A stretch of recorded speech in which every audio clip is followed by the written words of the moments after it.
না পাওয়ার আক্ষেপগুলো যখন হয়ে যায় অপেক্ষার প্রহর, আর ভুলতে না পারা মুহূর্তগুলো হয়ে যায় স্মৃতি, তখন জীবনের আশাগুলো মরে গিয়ে হৃদয়টা হয়ে যায় মরুভূমি। সেই মরুভূমিতে কেউ বা হারিয়ে যায় শুকনো মেঘ হয়ে, কেউ বা ক্ষত চিহ্ন বুকে নিয়ে দাঁড়িয়ে থাকে অসহায় টিলার মতো। কিন্তু চোখের জলে বুক ভিজিয়ে পাওয়া হয় না কোনো কিছুই কোনো দিন, বরং সেই চোখের জল দিয়ে তৈরি করো একটা খুশির ঝিল,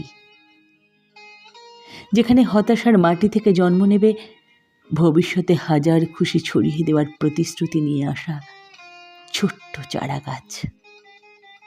আর তার কোলে অতীতের সেই মনমরা আবেগগুলো হাজার রঙিন ফুল হয়ে মাথা দোলাবে কত আনন্দে।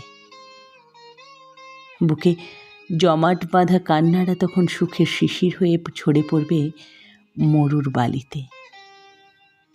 অন্ধকারে মুখ লুকিয়ে কান্নার মুহূর্তকে আগলে রেখে কি লাভ? তার চেয়ে সেই কান্নার সুরটাকে ছড়ার সুরে বদলে হাসি ফোটাও কোনো বিকলাঙ্গ শিশুর মুখে।